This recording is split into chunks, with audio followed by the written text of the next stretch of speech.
সালামু আলাইকুম। পরিস্থিতিটা একটু ঘোলাটে। তো যেহেতু মধ্যপ্রাচ্যের বিভিন্ন দেশে লক্ষ লক্ষ না কোটি কোটি বাংলাদেশের মানুষ, এখানে শ্রমজীবী মানুষ আছেন, কর্পোরেট জগতের মানুষ আছেন, কেউ পরিবার নিয়ে বসবাস করছেন। তো গতকালকে আপনার ইরান একসাথে 27টি ছোট বড় আরব রাষ্ট্রের মধ্যে আমেরিকার যে ঘাঁটিগুলো আছে সেইখানে যে অভিযান চালিয়েছে, দুর্ভাগ্যজনকভাবে আমাদের বাংলাদেশের দু একজন ভাইও শাহাদাত বরণ করেছেন, আবার অনেকে আহত হয়েছেন। তো এই জিনিসটা আমাদের কাছে প্যাথেটিক বা খারাপ লাগছে। কিন্তু যদি এখানে বাংলাদেশের জনগণটা না থাকতো না, আমার কাছে মনে হইতো যে যতগুলো আরব রাষ্ট্র আছে প্রত্যেকটারে একটা একটা করে মিসাইল মাইরা দেওয়া উচিত। কেন? কারণ এরা প্রত্যেকে, আপনি দেখেন সৌদির আসল রূপ বের হয়ে আসছে না। এই সৌদি দীর্ঘদিন যাবৎ, কাতার দীর্ঘদিন যাবৎ, দুবাই দীর্ঘদিন যাবৎ তারা লবিং করতেছিল ট্রাম্প যেন ইরানরে ধরে। কারণ ইরানের সাথে সৌদির কিন্তু পুরনো শত্রুতা আছে, দুবাইয়ের সাথে, আরব আমিরাতের সাথে পুরনো শত্রুতা আছে, কাতারের সাথে কি আছে। কাতার সাম্প্রতিক সময়ে বর্তমান যে প্রধানমন্ত্রী আছেন তিনি আপনার পশ্চিমার এক ধরনের দালালে পরিণত হয়ে গেছেন। সো তারা মনে করে, যে তিনটা দেশের নাম বলছি তারা আসলে আরব রাষ্ট্রগুলোর মধ্যে ধনী রাষ্ট্র, তারা মনে করে ইরান যেই হারে দৌড়াইতেছে জ্ঞান, বিজ্ঞান, প্রযুক্তি, সামরিক সক্ষমতা, আর দিন শেষে ইমানি জাজবা বা সাহস, তো এই জিনিসগুলোকে কেন্দ্র করে আরব রাষ্ট্রগুলোর মধ্যে একটা ভয়, যদি ইরানকে থামানো না যায় তাহলে কি হবে, যে ভবিষ্যতে এই ইরান আমাদেরকে কন্ট্রোল করবে। কারণ আরব রাষ্ট্রগুলোর মধ্যে ইরান একমাত্র দেশ যাদের কাছে পারমাণবিক সক্ষমতা আছে, আর বাকিদের কাছে হাওলাইত্যা মেশিন আছে। ওই আমেরিকা বলে যে আমরা আসি তো, কোনো টেনশন নাই। তো স্বাভাবিকভাবে যখন ইরানের সর্বোচ্চ নেতা মারা গেল, IRGC প্রধান মারা গেল, আরো বেশ কিছু ক্যারেক্টার মারা গেল, তো এখানে তো ভাই পজিটিভ ফিলিংস এর আসার সুযোগ নাই।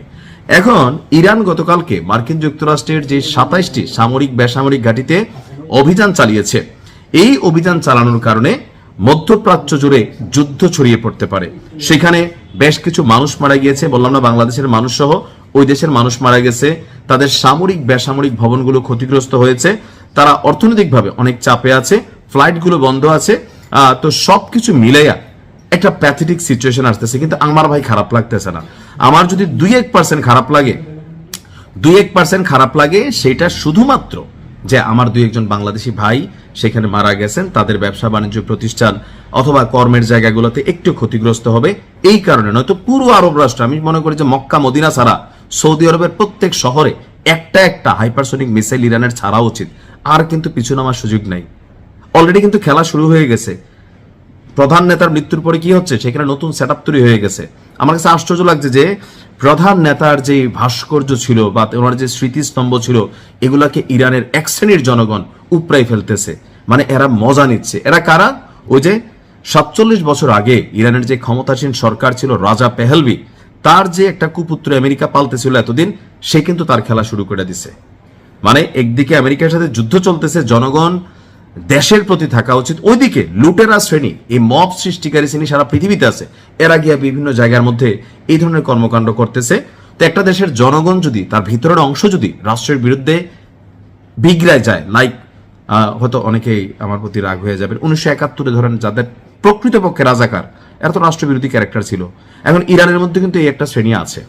তো এদের কারণে আমেরিকা সেখানে একটা পজিটিভ অ্যাডভান্টেজ পাচ্ছে, আর ইরান আরব রাষ্ট্রগুলোরে সাইজ করবে, আর কিন্তু সুযোগ নাই। দেখেন বাইছা গত 1 বছরে যতগুলা মাথা ছিল, পরমাণু বিজ্ঞানী থেকে শুরু করে সবাই রে, সর্বশেষ প্রধান নেতা ছিলেন তাকেও শেষ করছে।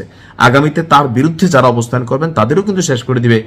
ইসরায়েল আমেরিকা চাইলে আসলে এই মুহূর্তে আল্লাহর পরে বিশ্বাস করেন যদি ক্ষমতা থাকে কারোর কাছে, এটা হচ্ছে ইসরায়েল আমেরিকা। সো এই লড়াইটা যতটা স্বাভাবিক ভাবতেছেন ততটা না। তবে আমার মনে হয় ইরানের যারা মুজাহিদিন আছেন, তাদের অন্তরের যে জজবা, তাদের বক্তব্য হচ্ছে কি, আমি শেষ হবো কিন্তু তোমারে শেষ কইরা। আর এই আরব রাষ্ট্রগুলো যেগুলা মিত্রের বেশে আসলে মুনাফেক, এদেরকে আমার মনে হয় সাইজ করার সময় আসছে। ভাই মারতে থাকো, শুধু বাংলাদেশিরা যে জায়গায় আছেন একটু সিকিউর জায়গায় থাকেন, আপাতত কয়েকদিন বিশ্রাম নেন, প্রয়োজনে সরকার কর্তৃক নির্ধারিত বাংকারে গিয়ে অবস্থান নেন। ইরানকে এই খেলাটা খেলা শেষ হইতে হবে, নয়তো ইরানের অবস্থা ইরাকের চেয়েও খারাপ হয়ে যাবে, আফগানিস্তানের চেয়েও খারাপ হয়ে যাবে, গাজার চেয়েও খারাপ হয়ে যাবে। আল্লাহ হেফাজত করুক। আসসালামু আলাইকুম।